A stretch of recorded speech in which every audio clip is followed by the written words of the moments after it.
Welcome, Joel. Thank you for joining us today. Joel has a very unique company called CrossingsCloud. Can you tell us a little bit about what you guys do? Yeah, absolutely. So CrossingsCloud is a software as a service platform, and what it does is it streamlines a very manual administrative process. In this particular case, if you're a infrastructure company like a pipeline company, and you're constantly getting crossed by construction, oil and gas companies, things like that. So when that happens, they would have to ask you for permission to cross your infrastructure. So it's actually legislated by the Pipeline Act and other regulatory bodies, Canadian Energy Regulator, AER, et cetera, et cetera. So this process is a very old process in the sense that it's extremely manual. It's managed by email and tracking, Excel tracking sheets. So what we've done is we've streamlined that. So what used to take, weeks and sometimes months to get an approval back, we're now doing it in minutes or hours or days. Wow, that's amazing.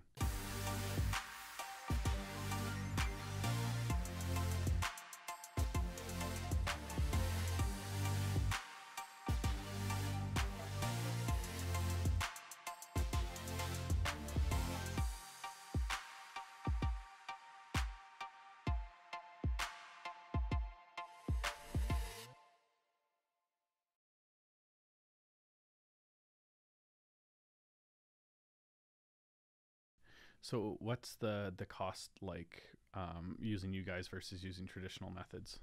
We're about a 65% savings on transactional costs. So that's kind of everything in there, right? That's your people, that's your systems, all of that. We're reducing it quite significantly. So what was your background that led to this? This is a surface land problem, and that's the term within industry. And actually, right out of high school, I jumped out of high school and right into my family business, which is a surface land company. So right out of high school, I started answering phones in the office. I started doing land administrative work, and then within the first few months, I got my land agent's license and started negotiating deals. So I've been around this problem for my entire life. We had our office out of our home when I was growing up. We would put land packages together so that my dad could go to the field and negotiate with the farmers. And so we've seen this problem my entire life. I was born into it. So your family's business, what exactly do they do? I don't fully understand what the business does. Yeah, so a land company, they're a broker between parties. So if their clients are oil and gas companies or utility companies or municipalities, and let's say just for an example, oil company A wants to go drill a well. They have the rights to the minerals, but then the landowner or the farmer has the rights to the actual surface, the top 6 inches. So in order for them to be able to go drill their well, they have to get a lease on top. And so somebody has to go out, talk to the farmer, negotiate the terms of that lease, and then they can go drill the well. So that would be just one of the examples of what a land company will do. So they will negotiate, they will do negotiations with the surface rights owner, the farmer. They will deal with all of the red tape with the regulatory bodies, i.e. the Alberta Energy Regulator or the Canadian Energy Regulator, and then they will do any sort of public consultation, native consultation, things like that. So we tie up all of the kind of documentation, regulatory compliance with a little red bow and give it to the client so they can go drill their well, build their pipeline, build a road, things like that. So the crossings is part of that bundle, I'd assume. Absolutely, yeah. So that would be the other aspect of it. And some other terminology that's used is third parties. So what are the third parties that you have to deal with? So that is, if I'm working on behalf of my client, we're gonna build a pipeline from A to B. You're crossing roads, utility lines, pipelines, things like that all the time. And in order to do that, you need to get their permission. So we would be the ones brokering all of that and obtaining all of those permissions. Awesome. So at what point did you realize that it was feasible to use a technology product to speed up that process?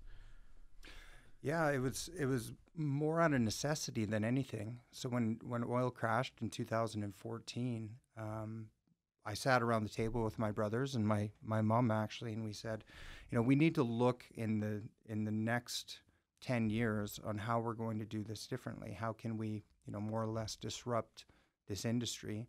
And it was scratching our own itch first, right? And so the idea for Crossings Cloud was originally tabled by my brother Jesse, and I'm the youngest and I'm the most creative, so I kind of split off and started to conceptualize and ideate on what it could be. And so how I looked at it was more of a communication problem, because today we're crossing you, tomorrow you're crossing us, and there should be no weight in any of that. It shouldn't be holding up our processes, right? And so when I looked at it as a communication problem first and a project management problem second, that's when I started moving forward with turning it into a software. So how long ago was that idea conceptualized? 2014. So we're 5 years, just over 5 years in. I think it was December of 2014. Okay, cool. And then when did you officially launch the company? Yeah, we've done a number of different soft launches through.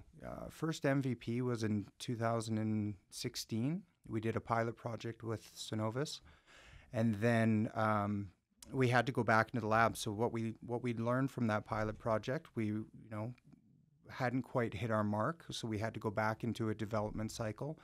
Came back out in 2017, got a little bit more, not quite full traction in the market, but we had some good conversations in the market. And it wasn't actually until 2018 when we got our first clients on board. And so our first client being Orland Upstream, and then that eventually got us into TELUS, which was our huge stress test. And that would be what I consider our official launch, and that was, I believe, in April of 2018. So how did you get in with TELUS? How did you convince TELUS to trust assuming relatively small business at that time?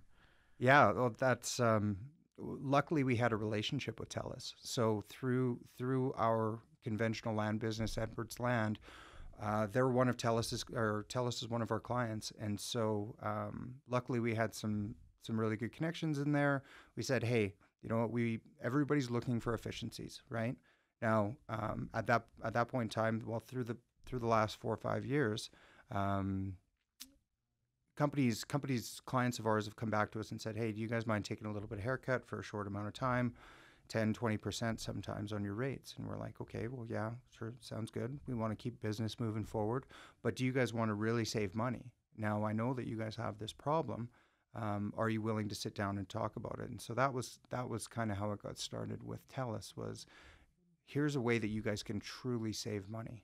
And so it actually, the sales cycle on that one was extremely fast. We sat down with them and we were live within the next week. Did you have to scale certain components of your business when you got TELUS as a client? Yeah, how I like to look at it, because it was the absolute stress test, because they receive hundreds and hundreds of these applications a month. On the spectrum, they're definitely high volume. And so we hadn't really been beta and even stress tested beta wise yet. And so we jumped off the cliff and we were building the airplane on the way down. So we were hot fixing bugs and building in things along the way to be able to accommodate them. It was quite a roller coaster of a time, but also it attested to what we'd built, because they were still seeing significant value right out of the gates, even with bugs, even with those things happening. So how long was the period between when you launched with TELUS and when you feel like you got most of the bugs ironed out and got a product that was ready for market, I guess, or more ready for market? Yeah, three months. Okay. Yeah, it was 3 months. We had about three separate releases, and then on the third release is where we saw a steady decline in any sort of help desk calls or anything like that. So. Oh, great. So when you first landed, tell us what went through your head. We got to go. We got so much stuff to do. You know, you try to prepare yourself leading up to landing a juggernaut like that, but then when it happens, you're just like, wow, we gotta move. And the thing that was going through my mind was do not fail, right? Like, absolutely do everything that you can to make sure that this is going to get across the line. So managing the development team to make sure that the proper bugs are getting fixed in the right order, you know, prioritizing and doing proper triage, and then account management to the absolute maximum, right? Making sure that you have real-time contact with the client so that their full confidence in you is continuing through the process, right? So what did your team look like at that point when you first landed TELUS, and did your team grow in those 3 months? We didn't grow very much at that point in time. I think we only had 2 full-time developers working on it. Actually, no, that's a lie. We brought in 1 consulting developer just to get us through that big push. So it wasn't a full scale up or anything like that. We just, we had one new developer that we brought on for a short period of time. And other than that, it was just wearing lots and lots of hats just to keep the ball moving on all fronts. Have you had to raise capital, or are you mostly bootstrapped? We've been mostly bootstrapped from the beginning of the process. So if we want to rewind back a little bit into 2015, so as I took the time to build out all of the concepts of what I thought CrossingsCloud could be, we were looking for a partner at that time. So we were going out to market. We were talking to friends that we knew within the industry and said, hey, we're looking at doing this. Do you know anybody that would be interested in partnering? And then we got introduced to a group called Groundswell Group, which they typically focus on IT integration, business intelligence, things like that. And so we sat down with these guys, hadn't known them at all, pitched them and just said, hey, this is our idea. This is where we want to go. We want an equity partner because we don't want to be going down a rabbit hole with custom app development, which we'd heard horror stories and a few landmen that knew nothing about app development. We wanted to make sure that we had somebody who was very knowledgeable in it. And so that partnership started in 2015, and it's continued on. So we haven't to date had to raise any capital, and now we're generating good revenues and things like that. And so that's something that we're open to see where we're going to go from here, but we haven't done it yet to date. That's very cool. Yeah. In 2015, 2016, were there any times when you had doubts about the viability of the business or the software? Yeah, I think not so much doubts on the viability, but order of operations, I think, is the thing. So when I built it initially, and we had that first pilot project with Synovus, I was building it from my perspective, being the land company who is typically on what's called the take side. So you're the one requesting for crossings, and so when we went to market, that was one of the big things that we learned in that pilot project was, as we were dealing with people on what's called the let side, or what we call the approvers, is they're like, well, this is great, you guys have built something for you, but really the focus needs to be on the approver side.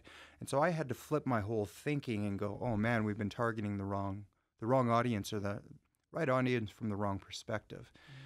And so that's when I had to go back to partners and just say, hey, by the way, what we thought wasn't wrong, it was just in the wrong order. And so we started building all of the functionality to be able to streamline those workflows for them, which in turn would create, you streamline the person approving this, and as an applicant, then you're going to derive those benefits, right? Yeah, that would make sense that would speed things up quite a bit. Yeah. Very cool. What was your biggest struggle in the 2015, 2016 before launching? Resources. Trying to figure out what you need especially as a first-time tech entrepreneur. There's a lot of stuff that you think you need that you maybe don't, and there's a lot of stuff that you don't know that you need. You don't know what you don't know, and so knowledge and resources was a big thing during that time. And so I had been managing the process myself for the most part. Um, And so, yeah, that was the biggest thing, is just understanding, okay, well, what resource do we actually need to get us from A to B faster constantly? And it was tough. It was definitely tough. And then after launch in 2018, whenabouts in 2018 did you have the big launch? It was spring. Yeah, spring 2018. I think April, May, June, right in there. So what was your biggest challenge between then and now? Getting pulled in multiple directions. So once you actually launch, you have your existing clients that want certain things out of it. You're trying to acquire new customers. You want to build features and functionality that keep your existing clients happy, but you have to. We're lucky in that we cross multiple verticals. So we're not just relegated to just oil and gas or just this. We cross multiple verticals, but each vertical just has some priorities and necessities that are specific to them. And so getting pulled in multiple directions gets really tough when you're a live product. Mm-hmm. So how did you deal with that? Triage. Triage. Looking at every single opportunity in a singular way. So for instance, before we brought Fortis on board, we were looking at a number of different major pipeline companies, and it looked like, you know, they needed certain functionality built out to be able to handle their processes and handle their reporting and things like that for their regulators. And then simultaneously, we were working with moving Fortis down the line, and they had other needs. But then you have to look at the probability to close, and you say, okay, well, these guys, it doesn't look like it's really moving that fast. So you have to shelve that, shift your energy over into Fortis and say, okay, what is it going to take? By us coming on board, is that going to create new pains for them? If so, how do we mitigate that going into it? And so that's how we did it. You just have to deal on a case by case basis and go, as a startup, quickest pathway to cash is a huge one. And so you look at each of those opportunities, you go, okay, well, I think the probability to close this is higher. That looks like the quickest pathway to cash. That's your target. You run as hard and as fast as you can at it. For your marketing and business development, is it more difficult to get the people like TELUS who need to give permission to people for crossings, or is it more difficult to get the people who need your service to get the crossings permission?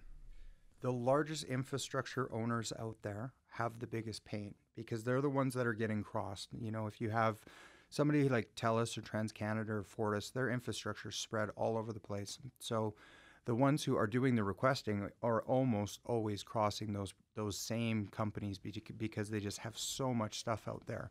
And so it's somewhat easier to sell the ones with the infrastructure because they have the biggest pain. And so that was the mistake that I'd made early on in the process, is that I was looking at it from the other perspective because I was the one who was waiting for these approvals to come back. And so the process has definitely gotten, I wouldn't say it's gotten easier because the sales cycles are so long with these massive companies, but our energy is focused in the right place by saying, okay, we can solve this problem for you by streamlining your incoming crossings. We will make it easier. Your people won't be as stressed. You can repurpose some people internally, things like that, so that they're not doing these monotonous jobs like data entry.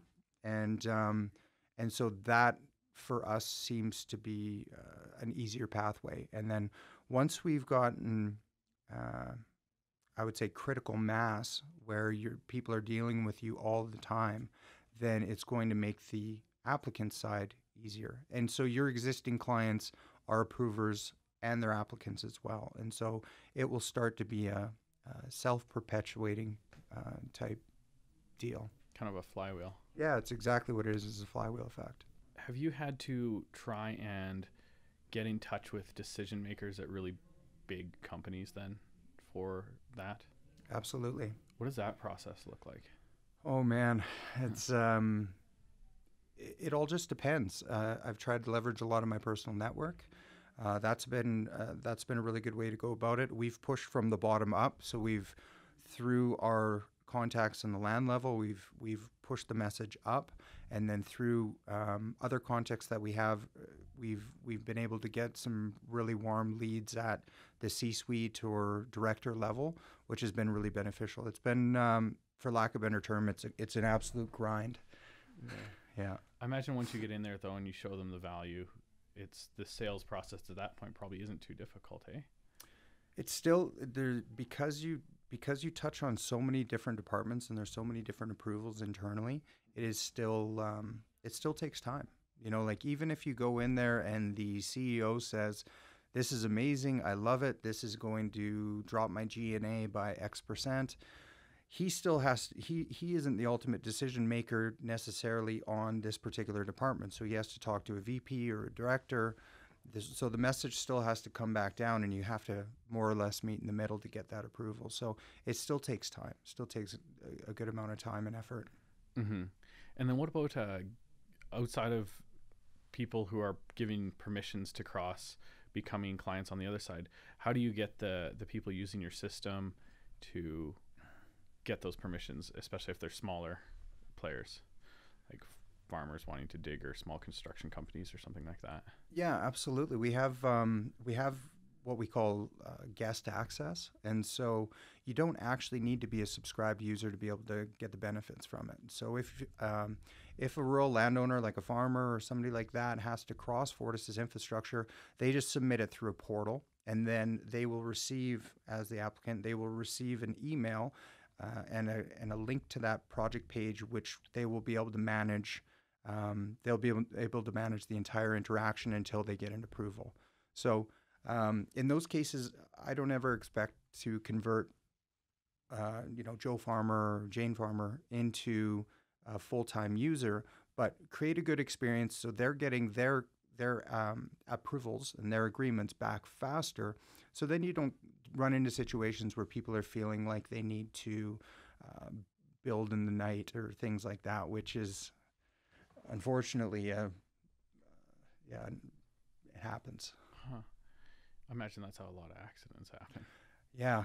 Well, no, I strongly recommend that you don't go digging around high pressure pipelines or working around power infrastructure in the night.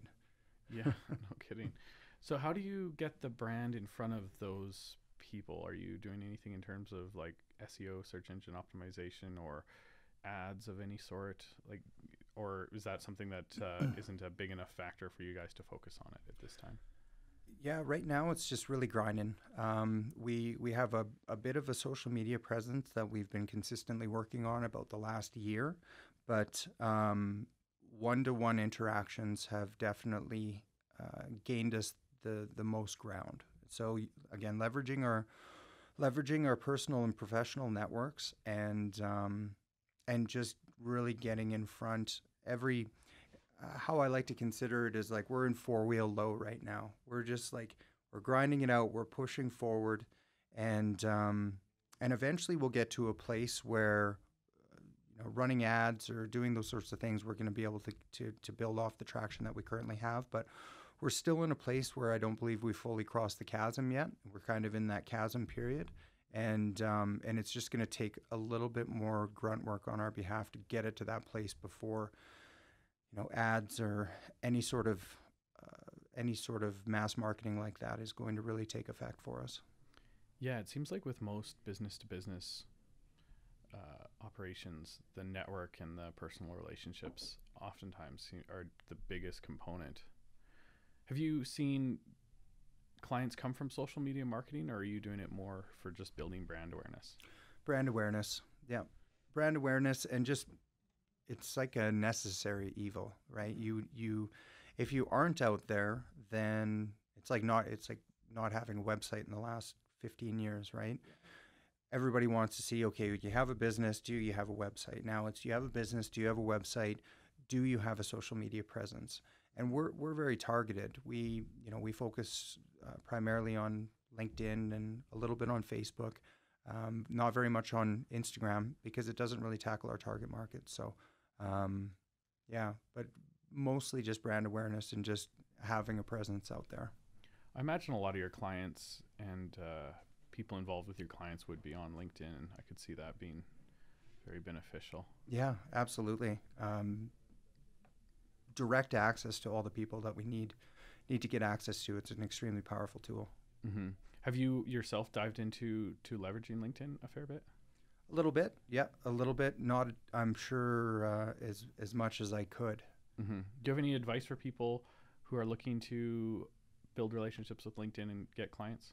Yeah, I would say if you want to build relationships, get how do I say this?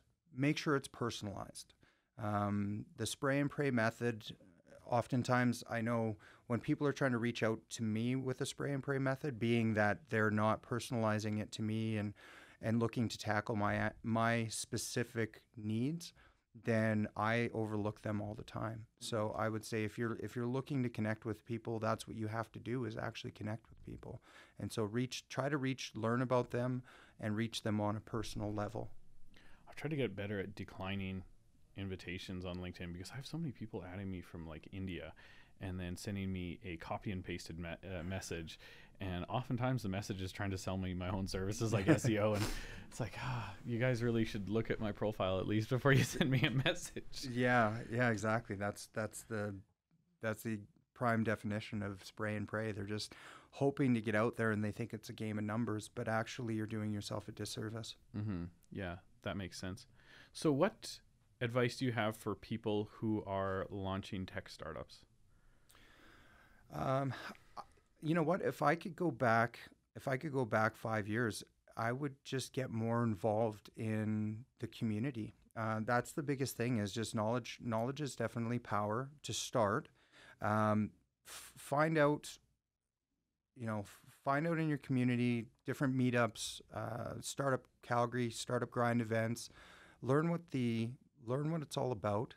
And then once you get associated in that regard, then learn whatever it is. If you're thinking to yourself, I want to get into tech. Well, what problem are you solving? Right? That's the biggest thing. And then find people who want to get on board and move it forward. Right? So you learn about the community, learn about what it's all about, find a problem that you want to solve, and it's really important to have people around you, like partners or co-founders or things like that, to be able to move it forward. Very, very interesting. Yeah, tech's an amazing world, especially with like valuations in tech. It's totally different from other businesses, and the rate you can scale at with reduced overhead compared to brick and mortar businesses. It's a fascinating world. Yeah, absolutely. That's, we came from a very conventional model where if you wanted to do work in Grand Prairie to build confidence in your clients, you had to have an office in Grand Prairie. You want to do work in Northeast BC, you have to have an office in Fort St. John. It's just that perception in that particular business.